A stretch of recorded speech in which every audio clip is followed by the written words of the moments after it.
ਵਾਹਿਗੁਰੂ ਜੀ ਕਾ ਖਾਲਸਾ ਸ਼੍ਰੀ ਵਾਹਿਗੁਰੂ ਜੀ ਕੀ ਫਤਿਹ। ਅੱਜ ਆਪਾਂ ਗੱਲ ਕਰਾਂਗੇ ਉਸ ਲੜਕੀ ਦੇ ਬਾਰੇ ਜਿਸ ਨਾਲ ਹੋਇਆ ਵੱਡਾ ਚਮਤਕਾਰ।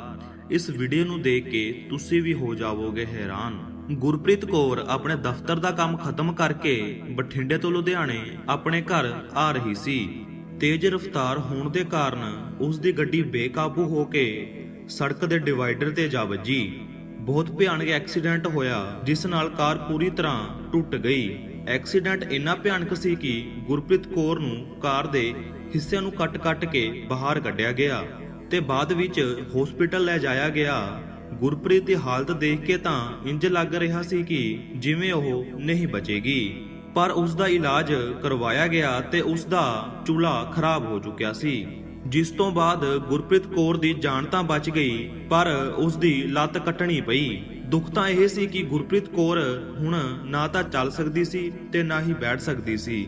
ਲੰਡਨ ਦੇ ਗੁਰਦੁਆਰਾ ਸਾਹਿਬ ਦੇ ਹੈੱਡ ਗ੍ਰੰਥੀ ਹਰਦੀਪ ਸਿੰਘ ਨੇ ਦੱਸਿਆ, ਗੁਰਪ੍ਰੀਤ ਕੌਰ ਦੇ ਪਿਤਾ ਇੱਕ ਸਰਕਾਰੀ ਨੌਕਰ ਸੀ। ਗੁਰਪ੍ਰੀਤ ਕੌਰ ਦਾ ਪਰਿਵਾਰ ਲੁਧਿਆਣੇ ਨਾਲ ਸੰਬੰਧ ਰੱਖਦਾ ਸੀ ਤੇ ਜਦੋਂ ਗੁਰਪ੍ਰੀਤ ਕੌਰ 10 ਸਾਲਾਂ ਦੀ ਸੀ ਤਾਂ ਉਸ ਦੀ ਮਾਂ ਇੱਕ ਲੰਬੀ ਬਿਮਾਰੀ ਤੋਂ ਬਾਅਦ ਚੱਲ ਵਸੀ, ਜਿਸ ਤੋਂ ਬਾਅਦ ਗੁਰਪ੍ਰੀਤ ਕੌਰ ਦੇ ਪਿਤਾ ਗੁਰਚਰਨ ਸਿੰਘ ਨੇ ਹੀ ਉਸ ਦੀ ਪਰਵਰਿਸ਼ ਕੀਤੀ। ਰਿਸ਼ਤੇਦਾਰਾਂ ਦੇ ਕਹਿਣ ਤੇ ਗੁਰਪ੍ਰੀਤ ਦੇ ਪਿਤਾ ਗੁਰਚਰਨ ਸਿੰਘ ਨੇ ਦੂਸਰਾ ਵਿਆਹ ਕਰਵਾ ਲਿਆ ਤੇ ਦੂਸਰੀ ਪਤਨੀ ਨੇ ਗੁਰਪ੍ਰੀਤ ਕੌਰ ਨੂੰ ਮਾਮਾ ਵਾਲਾ ਪਿਆਰ ਦਿੱਤਾ। ਸਮਾਂ ਲੰਘਿਆ, ਗੁਰਚਰਨ ਸਿੰਘ ਦੀ ਦੂਸਰੀ ਪਤਨੀ ਦੇ ਬੱਚਾ ਹੋਣ ਵਾਲਾ ਸੀ, ਪਰ ਕਿਸੇ ਕਾਰਨ ਕਰਕੇ ਬੱਚਾ ਹੋਣ ਤੋਂ ਪਹਿਲਾਂ ਹੀ ਗੁਰਚਰਨ ਸਿੰਘ ਦੀ ਦੂਸਰੀ ਪਤਨੀ ਦੀ ਵੀ ਮੌਤ ਹੋ ਗਈ ਤੇ ਉਸ ਦਾ ਬੱਚਾ ਵੀ ਨਾਲ ਹੀ ਮਰ ਗਿਆ।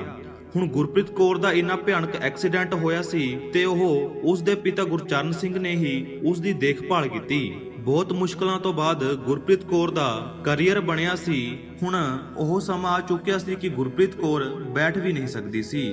ਬੜੀ ਮੁਸ਼ਕਲ ਦੇ ਨਾਲ ਹੀ ਉਸ ਦਾ ਪਿਤਾ ਉਸ ਨੂੰ ਸਹਾਰਾ ਦੇ ਕੇ ਬਿਠਾਉਂਦਾ ਸੀ ਤੇ ਰੋਟੀ ਪਾਣੀ ਖਵਾਉਂਦਾ ਸੀ ਤੇ ਬਾਅਦ ਵਿੱਚ ਉਸ ਦੀ ਕਿਰਿਆ ਵੀ ਸੋਧਦਾ। ਗੁਰਪ੍ਰੀਤ ਕੌਰ ਦਾ ਪਰਿਵਾਰ ਹੁਣ ਕਾਫੀ ਤੰਗੀ ਕੱਟ ਰਿਹਾ ਸੀ, ਪਰ ਪਰਮਾਤਮਾ ਦੇ ਰੰਗਾਂ ਨੂੰ ਕੋਈ ਨਹੀਂ ਸਮਝ ਸਕਦਾ। ਗੁਰਪ੍ਰੀਤ ਦਾ ਇੱਕੋ ਇੱਕ ਸਹਾਰਾ ਉਸ ਦਾ ਪਿਤਾ ਇੱਕ ਦਿਨ ਰਸੋਈ ਦੇ ਵਿੱਚ ਕੰਮ ਕਰ ਰਿਹਾ ਸੀ ਤੇ ਅਚਾਨਕ ਹੀ ਉਹ ਡਿੱਗ ਗਿਆ, ਜਿਸ ਤੋਂ ਬਾਅਦ ਉਹ ਵੀ ਇਸ ਜਹਾਨੋਂ ਤੁਰ ਗਏ। ਕੁਝ ਕੁ ਦਿਨ ਗੁਰਪ੍ਰੀਤ ਦੇ ਰਿਸ਼ਤੇਦਾਰਾਂ ਨੇ ਉਸ ਨੂੰ ਸੰਭਾਲਿਆ, ਪਰ ਉਸ ਦੀ ਸਾਂਭ ਸੰਭਾਲ ਬਹੁਤ ਹੀ ਮੁਸ਼ਕਲ ਸੀ। ਬਾਅਦ ਦੇ ਵਿੱਚ ਲੰਡਨ ਦੇ ਵਿੱਚ ਰਹਿੰਦਾ ਗੁਰਪ੍ਰੀਤ ਕੌਰ ਦਾ ਮਾਮਾ ਭਾਰਤ ਆਇਆ। ਉਸਨੇ ਗੁਰਪ੍ਰੀਤ ਕੌਰ ਦੀ ਹਾਲਤ ਦੇਖੀ ਤੇ ਫੈਸਲਾ ਕੀਤਾ ਕਿ ਉਹ ਗੁਰਪ੍ਰੀਤ ਕੌਰ ਨੂੰ ਲੰਡਨ ਲੈ ਜਾਵੇਗਾ ਤੇ ਉਸ ਦਾ ਉੱਥੇ ਇਲਾਜ ਕਰਵਾਵੇਗਾ। ਕੁਝ ਕੁ ਮਹੀਨਿਆਂ ਲਈ ਉਸਨੇ ਗੁਰਪ੍ਰੀਤ ਕੌਰ ਨੂੰ ਸਾਂਭਣ ਦੇ ਲਈ ਇੱਕ ਨਰਸ ਰੱਖੀ ਤੇ ਗੁਰਪ੍ਰੀਤ ਕੌਰ ਦੇ ਪੇਪਰ ਤਿਆਰ ਕਰਵਾਏ। 2 ਮਹੀਨਿਆਂ ਦੇ ਵਿੱਚ ਹੀ ਉਸ ਨੂੰ ਲੰਡਨ ਲੈ ਗਿਆ। ਗੁਰਪ੍ਰੀਤ ਦੇ ਮਾਮੇ ਨੇ ਲੰਡਨ ਦੇ ਵਿੱਚ ਇੱਕ ਅੰਗਰੇਜ਼ ਔਰਤ ਦੇ ਨਾਲ ਵਿਆਹ ਕਰਵਾਇਆ ਹੋਇਆ ਸੀ ਤੇ ਘਰ ਦੇ ਵਿੱਚ ਗੁਰਪ੍ਰੀਤ ਦੀ ਮੌਜੂਦਗੀ ਉਸ ਦੀ ਮਾਮੀ ਨੂੰ ਪਸੰਦ ਨਹੀਂ ਸੀ। ਫਿਰ ਵੀ ਉਸ ਦਾ ਮਾਮਾ ਗੁਰਪ੍ਰੀਤ ਕੌਰ ਦਾ ਇਲਾਜ ਕਰਵਾ ਰਿਹਾ ਸੀ, ਪਰ ਜਦੋਂ ਉਸ ਦਾ ਮਾਮਾ ਕੰਮ ਤੇ ਚਲਿਆ ਜਾਂਦਾ ਤਾਂ ਉਸ ਦੀ ਮਾਮੀ ਉਸ ਨੂੰ ਤਾਨੇ ਦੇ ਦੇ ਕੇ ਤੰਗ ਕਰਦੀ। ਹੌਲੀ-ਹੌਲੀ ਉਸ ਦਾ ਮਾਮੇ ਨੇ ਉਸ ਦਾ ਅਜਿਹਾ ਇਲਾਜ ਕਰਵਾਇਆ ਕਿ ਗੁਰਪ੍ਰੀਤ ਕੌਰ ਬੈਠਣ ਜੋਗੀ ਹੋ ਗਈ ਤੇ ਵੀਲ ਚੇਅਰ ਦੇ ਉੱਤੇ ਆਪਣੇ ਆਪ ਹੀ ਘੁੰਮਦੀ ਰਹਿੰਦੀ। ਗੁਰਪ੍ਰੀਤ ਨੇ ਸੋਚਿਆ ਕਿ ਘਰ ਦੇ ਵਿੱਚ ਰਹਿ ਕੇ ਤਾਂ ਪਰੇਸ਼ਾਨੀ ਹੀ ਹੋਵੇਗੀ, ਇਸ ਲਈ ਉਸਨੇ ਆਪਣੇ ਘਰ ਦੇ ਕੋਲ ਬਣੇ ਗੁਰਦੁਆਰੇ ਸਾਹਿਬ ਦੇ ਵਿੱਚ ਜਾਣਾ ਸ਼ੁਰੂ ਕੀਤਾ, ਜਿਸ ਗੁਰਦੁਆਰੇ ਸਾਹਿਬ ਦੇ ਵਿੱਚ ਮੈਂ ਹੈੱਡ ਗ੍ਰੰਥੀ ਸੀ। ਜਦੋਂ ਗੁਰਪ੍ਰੀਤ ਕੌਰ ਗੁਰਦੁਆਰੇ ਸਾਹਿਬ ਵਿੱਚ ਆਉਂਦੀ ਤਾਂ ਮੈਨੂੰ ਬੜੇ ਹੀ ਪਿਆਰ ਨਾਲ ਬੁਲਾਉਂਦੀ ਤੇ ਉਸੇ ਸਮੇਂ ਇੱਕ ਹੋਰ ਮੁੰਡਾ ਵੀ ਗੁਰਦੁਆਰੇ ਸਾਹਿਬ ਦੇ ਵਿੱਚ ਹਰ ਰੋਜ਼ ਆਉਂਦਾ ਤੇ ਗੁਰਪ੍ਰੀਤ ਕੌਰ ਨੂੰ ਦੇਖਦਾ ਰਹਿੰਦਾ। ਗੁਰਪ੍ਰੀਤ ਕੌਰ ਦੀ ਜ਼ਿੰਦਗੀ ਦੇ ਬਾਰੇ ਸੁਣ ਕੇ ਉਸ ਨੂੰ ਬਹੁਤ ਦੁੱਖ ਮਹਿਸੂਸ ਹੋਇਆ ਕਿ ਕਿਵੇਂ ਇੱਕ ਵਧੀਆ ਨੌਕਰੀ ਕਰਦੀ ਕੁੜੀ ਅੱਜ ਇਹਨਾਂ ਹਾਲਾਤਾਂ ਤੱਕ ਪਹੁੰਚ ਚੁੱਕੀ ਹੈ। ਉਸ ਲੜਕੇ ਨੇ ਫੈਸਲਾ ਕੀਤਾ ਕਿ ਉਹ ਗੁਰਪ੍ਰੀਤ ਕੌਰ ਦੇ ਨਾਲ ਵਿਆਹ ਕਰਵਾਵੇਗਾ ਤੇ ਗੁਰਪ੍ਰੀਤ ਕੌਰ ਦਾ ਦੁੱਖ ਵੰਡੇਗਾ। ਜਦੋਂ ਉਸਨੇ ਇਸ ਬਾਰੇ ਗੁਰਪ੍ਰੀਤ ਦੇ ਮਾਮੇ ਦੇ ਨਾਲ ਗੱਲ ਕੀਤੀ ਤਾਂ ਗੁਰਪ੍ਰੀਤ ਕੌਰ ਦੇ ਮਾਮੇ ਨੇ ਕਿਹਾ, ਕਾਕਾ ਸ਼ਕਲਾਂ ਦੇ ਵਿੱਚ ਕੁਝ ਨਹੀਂ ਰੱਖਿਆ। ਗੁਰਪ੍ਰੀਤ ਕੌਰ ਚਾਹੇ ਸੋਹਣੀ ਹੈ ਪਰ ਇਸ ਦੀ ਸਾਂਭ ਸੰਭਾਲ ਕਰਨਾ ਬਹੁਤ ਹੀ ਮੁਸ਼ਕਲ। ਕੁਝ ਸਮੇਂ ਬਾਅਦ ਤੈਨੂੰ ਗੁਰਪ੍ਰੀਤ ਕੌਰ ਬੋਝ ਲੱਗਣ ਲੱਗ ਪਵੇਗੀ। ਇੱਕ ਵਾਰ ਸੋਚ ਲੈ, ਫਿਰ ਹੀ ਕੋਈ ਫੈਸਲਾ ਲਵੀਂ। ਉਸ ਲੜਕੇ ਨੇ ਕਿਹਾ ਕਿ ਮੈਂ ਸਾਰੀ ਉਮਰ ਗੁਰਪ੍ਰੀਤ ਕੌਰ ਦਾ ਖਿਆਲ ਰੱਖਾਂਗਾ, ਜਿਸ ਤੋਂ ਬਾਅਦ ਗੁਰਪ੍ਰੀਤ ਕੌਰ ਤੇ ਉਸ ਦਾ ਮਾਮਾ ਵਿਆਹ ਦੇ ਲਈ ਰਾਜੀ ਹੋ ਗਏ। ਇਹ ਸਭ ਗੱਲਾਂ ਗੁਰਦੁਆਰੇ ਸਾਹਿਬ ਦੇ ਵਿੱਚ ਮੇਰੇ ਸਾਹਮਣੇ ਹੀ ਹੋਈਆਂ, ਪਰ ਪਰਮਾਤਮਾ ਦਾ ਭਾਣਾ ਦੇਖੋ, ਇਸ ਗੱਲ ਤੋਂ 5 ਦਿਨ ਬਾਅਦ ਹੀ ਗੁਰਪ੍ਰੀਤ ਕੌਰ ਦੇ ਮਾਮੇ ਦੀ ਵੀ ਮੌਤ ਹੋ ਗਈ ਤੇ ਉਸ ਦੀ ਵੀ ਮੌਤ ਐਕਸੀਡੈਂਟ ਵਿੱਚ ਹੀ ਹੋਈ। ਉਸ ਦੇ ਮਾਮੇ ਦੀ ਮੌਤ ਤੋਂ ਬਾਅਦ ਗੁਰਪ੍ਰੀਤ ਕੌਰ ਦੀ ਮਾਮੀ ਨੇ ਉਸ ਨੂੰ ਘਰੋਂ ਕੱਢ ਦਿੱਤਾ ਤੇ ਅਜਿਹੀ ਹਾਲਤ ਦੇ ਵਿੱਚ ਗੁਰਪ੍ਰੀਤ 3 ਦਿਨ ਸੜਕ ਦੇ ਉੱਤੇ ਹੀ ਪਈ ਰਹੀ। ਗੁਰਪ੍ਰੀਤ ਚਾਹੁੰਦੀ ਤਾਂ ਉਸ ਲੜਕੇ ਕੋਲ ਵੀ ਜਾ ਸਕਦੀ ਸੀ, ਪਰ ਉਹ ਲੜਕੇ ਦੇ ਉੱਪਰ ਬੋਝ ਨਹੀਂ ਬਣਨਾ ਚਾਹੁੰਦੀ ਸੀ।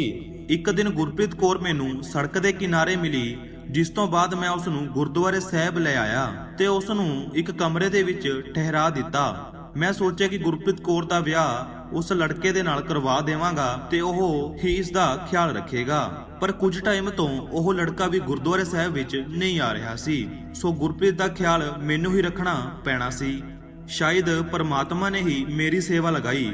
ਕੁਝ ਦਿਨਾਂ ਬਾਅਦ ਪਤਾ ਲੱਗਿਆ ਕਿ ਉਹ ਲੜਕਾ ਵੀ ਕੋਈ ਬਿਮਾਰੀ ਦੇ ਕਾਰਨ ਮਰ ਚੁੱਕਿਆ ਸੀ, ਜਿਸ ਦੀ ਉਡੀਕ ਮੈਂ ਤੇ ਗੁਰਪ੍ਰੀਤ ਕਰ ਰਹੇ ਸੀ। ਹੁਣ ਇਸ ਨੂੰ ਕੀ ਕਿਹਾ ਜਾ ਸਕਦਾ ਸੀ?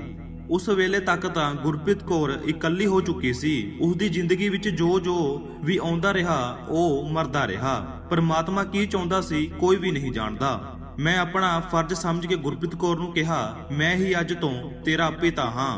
ਕੁਝ ਕੁ ਦਿਨਾਂ ਬਾਅਦ ਗੁਰਪ੍ਰੀਤ ਕੌਰ ਨੂੰ ਜ਼ਖਮਾਂ ਵਾਲੀ ਜਗ੍ਹਾ ਦੇ ਉੱਤੇ ਕੋਈ ਤਕਲੀਫ ਮਹਿਸੂਸ ਹੋਈ ਤੇ ਮੈਂ ਉਸ ਨੂੰ ਡਾਕਟਰ ਦੇ ਕੋਲ ਲੈ ਗਿਆ।